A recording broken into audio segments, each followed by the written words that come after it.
Hello friends, आज इस video के माध्यम से हम लोग एनसीईआरटी की मेरी लगातार सीरीज चल रही है। क्लास 6 का मैंने चैप्टर 1 से लगाकर 5 तक कवर कर लिया है। इसके पहले अगर आपने नहीं विजिट किया तो आप जाकर के प्लेलिस्ट बनी हुई है एनसीईआरटी क्लास 6 जियोग्राफी के नाम से, आप जाकर के विजिट कर सकते हैं। और आज हम लोग डिस्कशन करेंगे लेसन 6। इसकी पीडीएफ की बात करूँ तो पीडीएफ मैं प्रोवाइड करता हूँ अपने टेलीग्राम चैनल प्रांशु एकेडमी के नाम से टेलीग्राम चैनल है। इसकी लिंक मैं नीचे डिस्क्रिप्शन पे डाल दूंगा और प्लेलिस्ट की भी लिंक मैं डिस्क्रिप्शन पे डाल दूंगा, आप जाकर के विजिट कर सकते हैं। भारत के हमारा देश भारत है, इसके बारे में हम डिस्कशन करेंगे। भारत के पूर्व में किन देशों के साथ हम सीमा साझा करते हैं, यानी कि भारत के आसपास के जो पूरा क्षेत्र है, पर्वत पठारी, इन सब जो क्लास 6 का जो लेवल है, क्लास 6 के एनसीईआरटी में जो दे रखा है उसका हम लोग डिस्कशन करेंगे और एक एक चीज़ को बड़े अच्छे तरीके से डिटेल में चीज़ों को समझेंगे। भारत एक बहुत बड़े भौगोलिक विस्तार वाला देश है।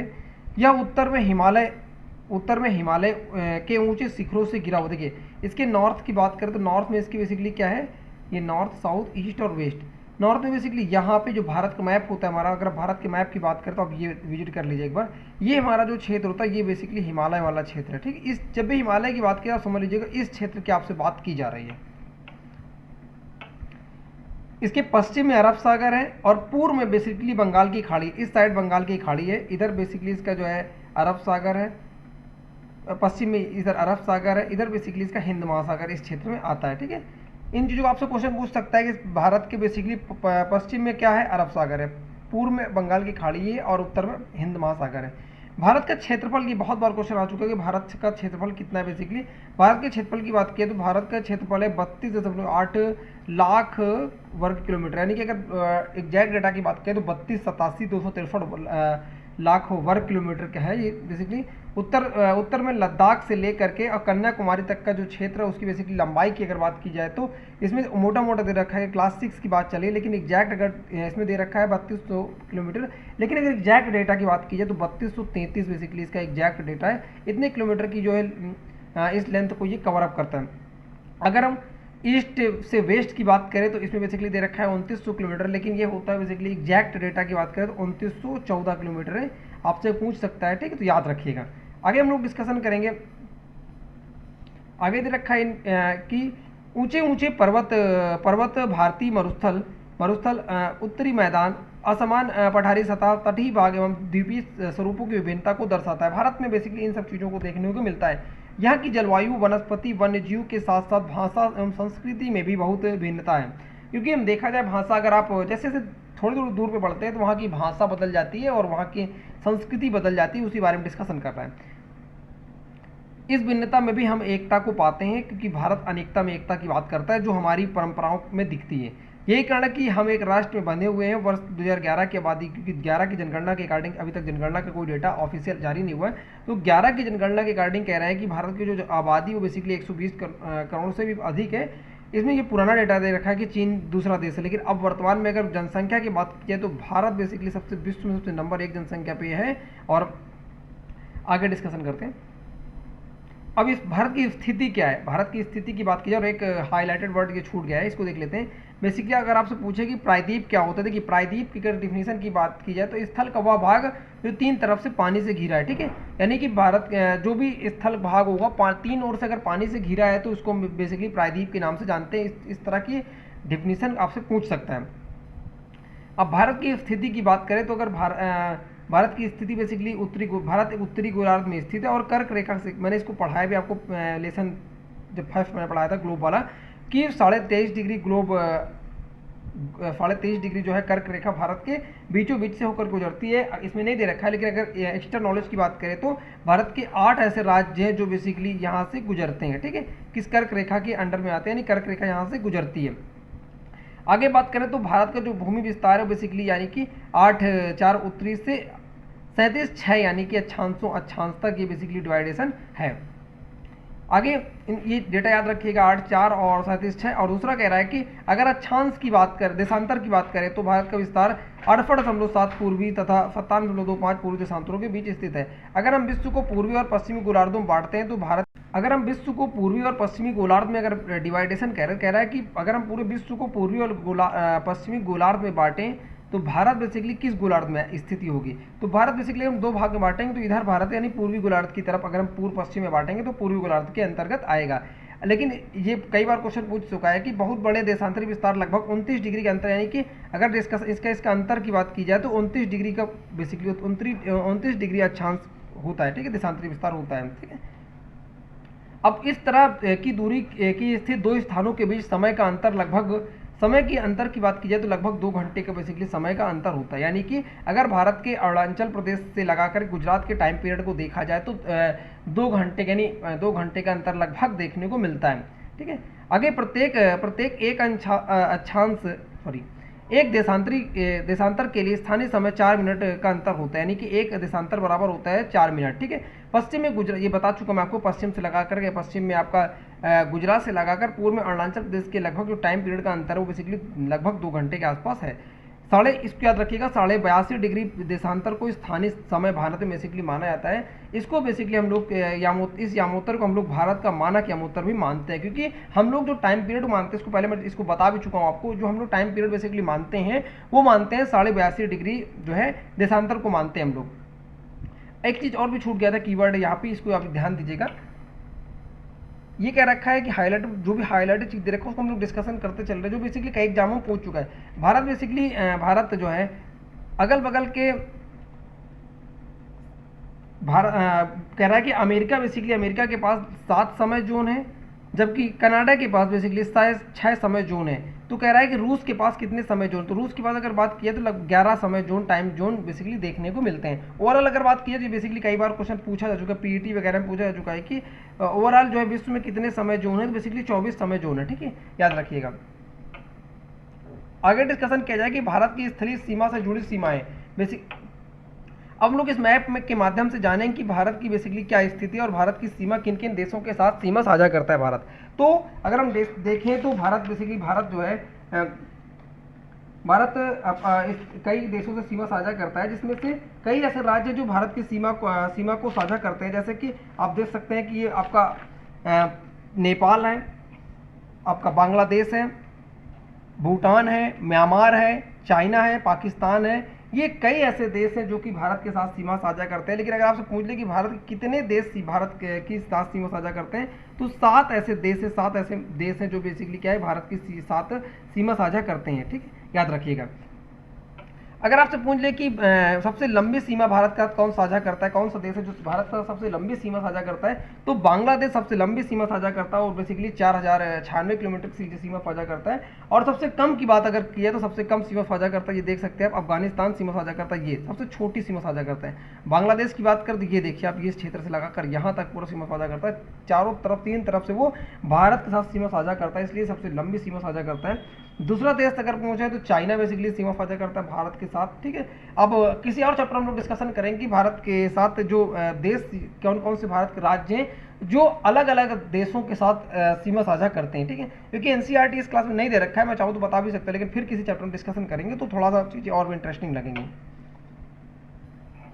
अब इस मैप में बेसिकली उन्होंने दिखा रखा है कि भारत का राजनीतिक परिचय क्या है, मतलब यानी कि भारत में कितने राज्य हैं, एक राज्य और उसकी राजधानी के बारे में उन्होंने दिखा रखा है। तो राजधानी बेसिकली आपको पता होगी, राजनीतिक परिदृश्य का मतलब ये कि भारत के कौन कौन से राज्य किन किन राज्यों के साथ सीमा साझा करता है, ठीक है। तो एक बार अगर मैप को आप गो थ्रू हो जाएंगे, मैप को देख लेंगे तो आप इजीली इस चीज़ को समझ जाएंगे।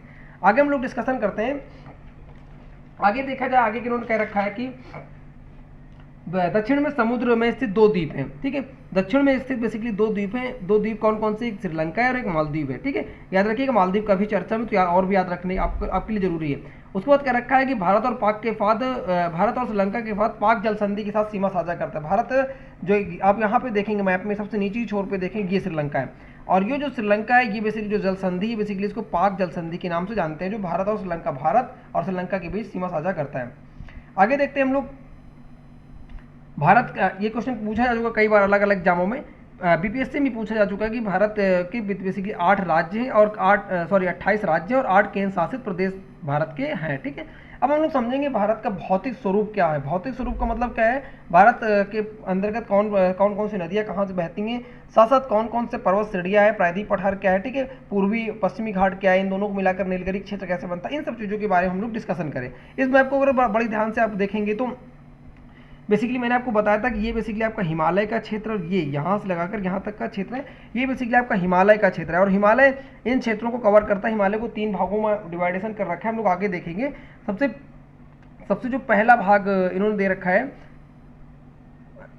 जो पहला भाग इन्होंने दे रखा है बेसिकली वो आपका बृहद हिमालय है। देखते हैं आगे, लेकिन हम लोग मैप की एक चीज़ को और अच्छे से डिस्कशन कर लेते हैं। देखिए यहाँ से एक ये क्वेश्चन कई बार पूछा जा चुका है कि पंच नदियों के नाम से किन नदियों को जाना जाता है। तो याद रखिएगा, ये आपकी यहाँ सिंधु नदी चलती है, और सिंधु नदी ये होते हुए आपको ये देखिए कौन कौन से 5 नदी है, सिंधु, झेलम, चिनाब, रावी और सतलज। ये 5 नदियों को मिलाकर पंच नदी में जाना जाता है, पंच नदी के नाम से जाना जाता है। अब सिंधु नदी के क्षेत्र की बात करें तो सिंधु नदी बेसिकली सिंधु नदी आप देख सकते हैं ये यहाँ से होकर के गो थ्रू हो जाती है, ठीक है। इसके बाद ब्रह्मपुत्र नदी की बात, ब्रह्मपुत्र नदी के अगर रूट की बात की जाए तो ब्रह्मपुत्र नदी का जो रास्ता है वो बेसिकली यहाँ से स्टार्ट होता है, यहाँ से, और ये होते हुए बेसिकली इस तरह से वो कवर करती है, ठीक है। ये रूट है बेसिकली ब्रह्मपुत्र नदी का। अब हम बात करेंगे अरावली पर्वत श्रेणी। जो अरावली पर्वत श्रेणी आपने पढ़ा इसी चैप्टर में कि सबसे पुरानी पर्वत श्रृंखला है, ये बेसिकली कहाँ है तो राजस्थान में, ठीक है। भारतीय मरुस्थल भी ये आप देख सकते हैं यहाँ पे। उसके साथ साथ बात की जाए तो ये हम डिस्कशन करेंगे गंगा और यमुना नदी के बारे में। यमुना नदी के बारे में अगर डिस्कशन किया जाए तो यमुना नदी बेसिकली आपका ये देखिए ये रूट से कवर करती, यहाँ से होते हुए ये उत्तराखंड से होते हुए, और ये यहाँ से यानी आकर के प्रयागराज में गंगा नदी मिल जाती है, ठीक है। अब यमुना नदी के आपसे पूछ सकता है कि यमुना किसकी सहायक नदी, तो गंगा की सहायक नदी है। अब और अगर आपसे पूछे कि चंबल किसकी सहायक नदी, तो चंबल बेसिकली सहायक नदी किसकी है, यमुना की, ठीक है। अब चंबल के अगर क्षेत्र की बात की तो अब ये देखिए यहाँ से चंबल चलना स्टार्ट करती है और यहाँ आकर के बेसिकली यमुना में मिल जाती है, ठीक है। अब बिंद श्रेणी की बात कीजिए तो बिंद 2 श्रेणियाँ बेसिकली कौन कौन सी, आपकी बिंद श्रेणी है और सतपुड़ा श्रेणी। बिंद श्रेणी और सतपुड़ा श्रेणी के बीच से एक नदी निकलती है, उस बेसिकली वो कौन सी है, नर्मदा और ताप्ती। इन्हीं क्षेत्रों से निकलती हैं, और ये नर्मदा और ताप्ती 2 ऐसी नदियाँ हैं जो बेसिकली आपकी पश्चिम की दिशा में बहती है। यही 2 नदियाँ जो इस दिशा में बहती हैं, बाकी सभी नदियाँ आपकी इस दिशा में देखने को मिलती है। आगे इन्होंने दे रखा है कि अब हम जानेंगे कि चलते हैं थ्योरी पे, थ्योरी पढ़ते जाएंगे, एक चीज को और भी अच्छा क्लियर करते जाएंगे।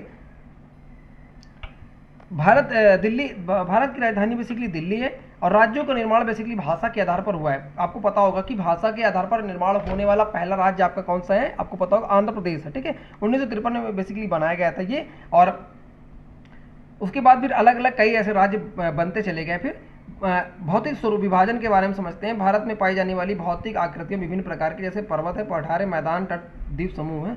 उत्तर में बर्फ से और ढका, जो बर्फ से ढका भाग है, हिमालय संतरी, यानी संतरी का मतलब होता है रक्षा करने वाला, यानी कि पहरेदार, ठीक है।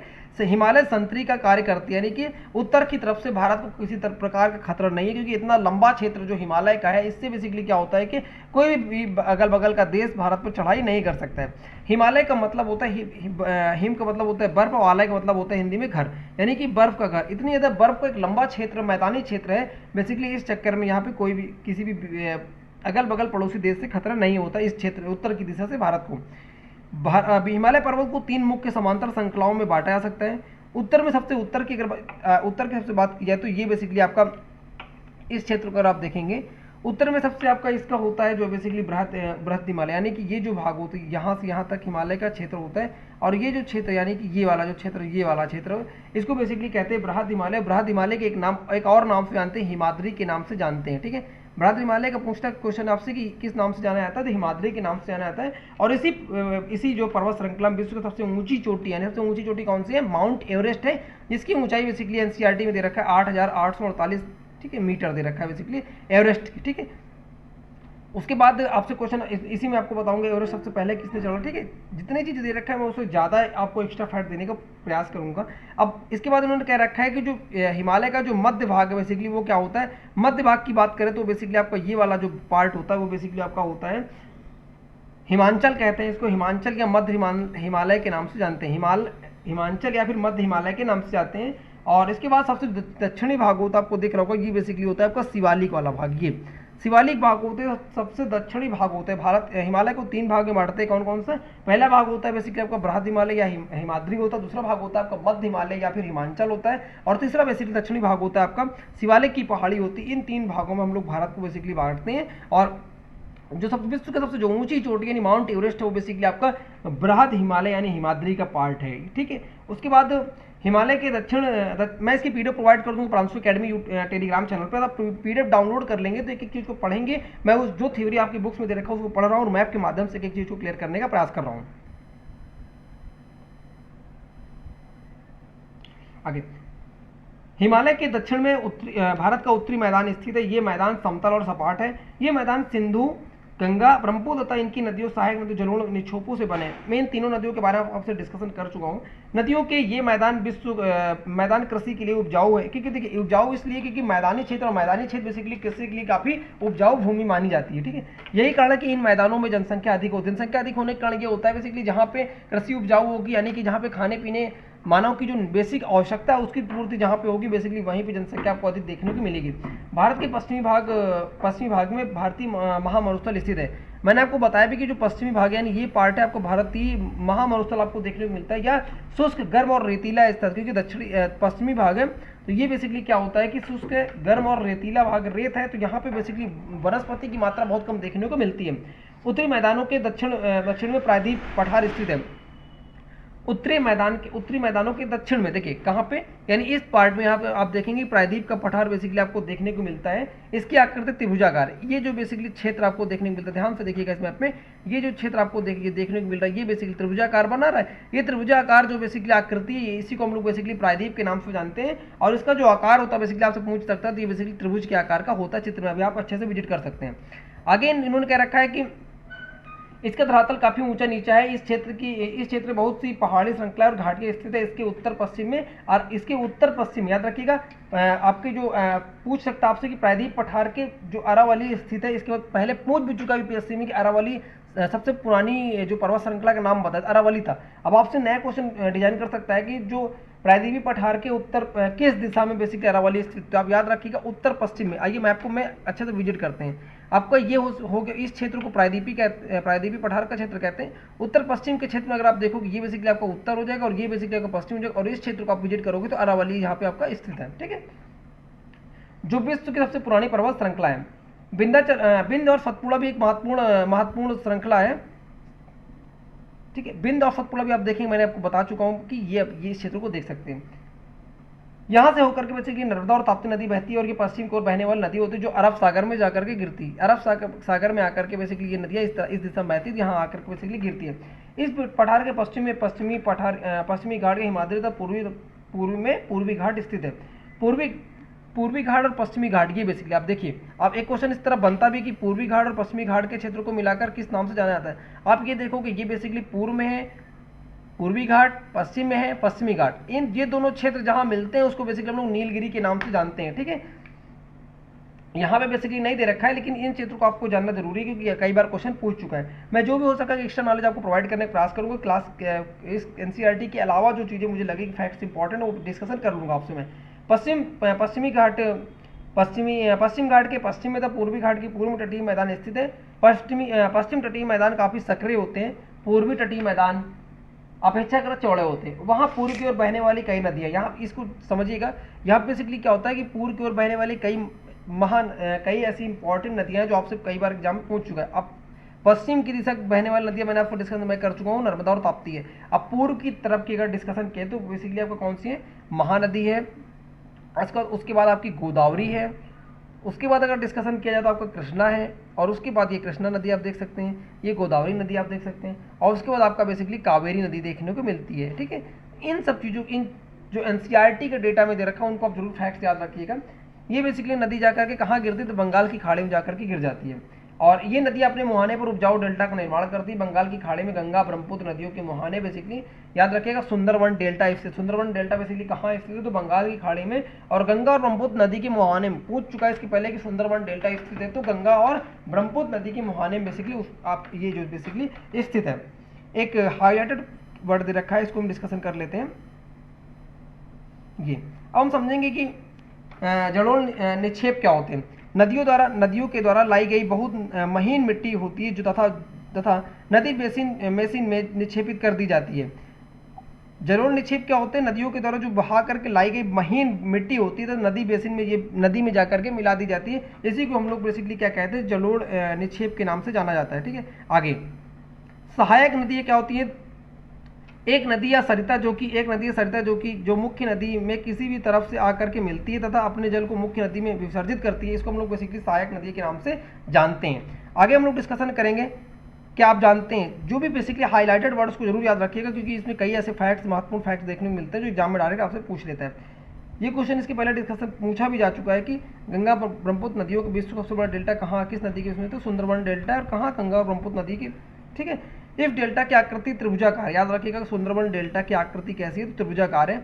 डेल्टा स्थल का वह भाग जो नदी के मुहाने पर बनता है, ठीक है, उसको बेसिकली हम लोग मुहाना के नाम से जानते हैं। आगे समझते हैं कि पॉलिप क्या होता है। प्रवाल छोटे छोटे समुद्री जंतुओं के कंकाल जैसे पॉलिप के नाम से जाना जाता है। प्रवाल जो होते हैं छोटे समुद्री जंतुओं के कंकाल है, जिसे पॉलिप कहा जाता है। जब जीवित पॉलिप मरते हैं तब याद रखिएगा पॉलिप किसको कहते हैं, तो जो कंकाल बेसिकली जो प्रवाल में छोटे छोटे महाद्वीप जंतु होते हैं उसको पॉलिप के नाम से जाना जाता है। जब जीवित पॉलिप मरते हैं तब कंकाल बच जाता है और अन्य पॉलिप की वृद्धि इन ठोस कंकालों के ऊपर होती है, जो बढ़ते बढ़ते काफ़ी ऊंचे होते जाते हैं तथा इस प्रकार प्रवाल द्वीपों का निर्माण करते हैं। ठीक है, ये याद रखिएगा। प्रवाल संबंधित इसके पहले क्वेश्चन पिछली बीपीएससी 3.0 में भी पूछा जा चुका है। जो भी क्वेश्चन आ रहे हैं बेसिकली एनसीईआरटी के ही फैक्ट्स होते हैं, तो आप जरूर इन चीज़ों को एक बार दिमाग में रखिएगा। आगे चलते हैं।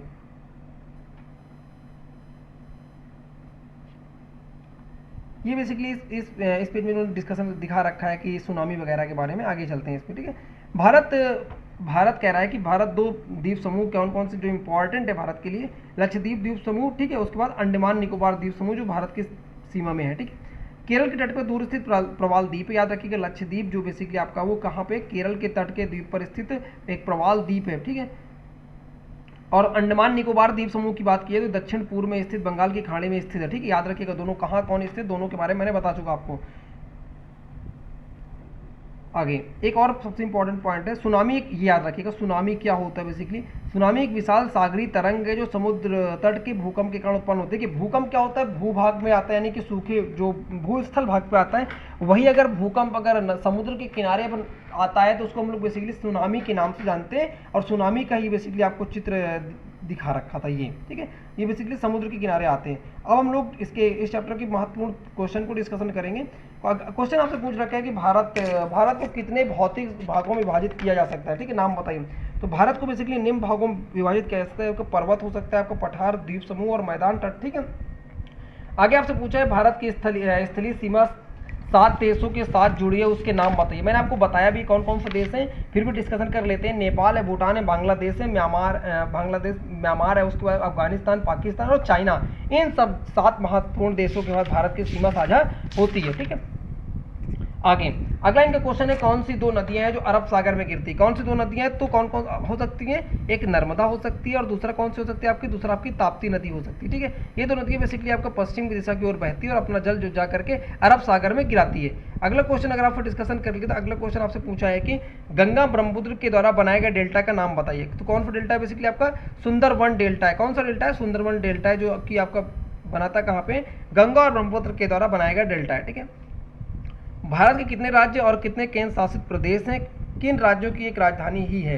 ठीक है, भारत में बेसिकली 8 केंद्र शासित प्रदेश हैं और 28 बेसिकली राज्य हैं। ठीक है, 8 यूटी हैं और 28 स्टेट्स हैं। ठीक है, आगे चलते हैं। उत्तरी मैदान में अधिक जनसंख्या निवास करती, क्यों निवास करती, मैंने पढ़ाया भी आपको क्यों निवास करती, क्योंकि यहाँ पे क्या होता है कि एक समतल भूमि और कृषि के लिए काफ़ी उपजाऊ, जब कृषि के लिए काफ़ी उपजाऊ होगी, देखिए मानव की जो बेसिक नीड्स है, खाना, रहना, मकान, इन सब चीज़ की पूर्ति हो जाएगी, तो वहीं आपको ज़्यादा जनसंख्या देखने को मिलेगी। उन क्षेत्रों में जनसंख्या बिल्कुल में नहीं मिलेगी जहाँ पर मानव की इन बेसिक नीड्स की पूर्ति ना हो। लक्षद्वीप को प्रवाल भित्ति क्यों कहा जाता है, तो क्यों कहा जाता है मेरे भाई, प्रवाल एक समुद्री जीव है जिसके कंकाल को पॉलिप कहा जाता है। मैंने आपको बताया पॉलिप की वृद्धि उन ठोस कंकाल के ऊपर होती है जो बढ़ते बढ़ते काफ़ी ऊंचे हो जाते हैं। इस प्रवाल द्वीप को बेसिकली हम लोग प्रवाल द्वीप कहते हैं। इसका एग्जांपल हो सकता है आपका लक्षद्वीप। ठीक है, तो मैंने इन चीज़ों को डिस्कशन किया, हम लोग डिस्कशन करेंगे। टिक द करेक्ट ऑप्शन ही बहुविकल्पी प्रश्न को हम लोग जानेंगे। हिमालय के ये क्वेश्चन, इनमें से क्वेश्चन पूछे जा चुके, तीनों क्वेश्चन पूछा जो बीपीएससी 1.0, 2.0 हो या फिर 3.0 जो बेसिकली रद्द हो चुका है। हिमालय के सबसे दक्षिणी भाग को किस नाम से जाना है, तो किस नाम से जाना था बेसिकली, मैंने आपको पढ़ाया, अगर आपको पता होगा तो आपको आंसर आपके दिमाग पर क्लिक करेगा, शिवालिक के नाम से। सह्याद्री को अन्य किस नाम से जाना है, तो सह्याद्री को बेसिकली हम लोग कहते हैं पश्चिमी घाट के नाम से जाना जाता है। भारत पाक जल संधि जो बेसिकली किन देशों की, तो भारत और किसके सीमा के में है, श्रीलंका के। ठीक है, अगला क्वेश्चन आपसे डिस्कशन करते हैं। और अगला क्वेश्चन आपका, अरब सागर में स्थित भारतीय द्वीप समूह कौन से, तो कौन से द्वीप अरब सागर में, बेसिकली लक्षद्वीप। ठीक है, भारत की सबसे पुरानी पर्वत श्रृंखला कौन सी, तो ये क्वेश्चन भी बीपीएससी में पूछा जा चुका है, मैं आपको कई बार बता चुका हूँ, अरावली है। ठीक है, अब अगर आपसे पूछा है कि भारत का क्षेत्रफल लगभग कितना है, तो कितना है, एग्जैक्ट डेटा की बात करें तो 32,87,263 है। ठीक है, इतना किलोमीटर है। ठीक है, महान हिमालय को किस नाम से जाना था, महान हिमालय को ग्रेट हिमालय को बेसिकली हिमाद्री के नाम से जाना था। नर्मदा नदी कहाँ अपना जल गिराती है, तो कहाँ गिराती है, अरब सागर में, कई बार बता चुका हूँ, अरब सागर में। ठीक है, उसके बाद भारत के कर्क बीचों बीच से कौन सी रेखा गुजरती है, तो आपको बताया था 8 राज्य गुजरते हैं, बेसिकली उसको हम कर्क के नाम से, कर्क रेखा के नाम से जानते हैं। ठीक है, ये था बेसिकली आपको overall chapter theory and question answer. एक एक चैप्टर को आप अच्छे से पढ़ते जाइए, अगर इस वीडियो को ज़्यादा से ज़्यादा शेयर करिए। इससे क्या होता है कि मेरे अंदर एक मोटिव, मुझे लगता है कि ठीक है, मुझे अपना टाइम निकाल करके वीडियो को शूट करना चाहिए, और जिससे कि आपकी काफ़ी हेल्प हो सके। इसकी पीडीएफ जरूर डाउनलोड कर लीजिएगा। Thank you watching for my video.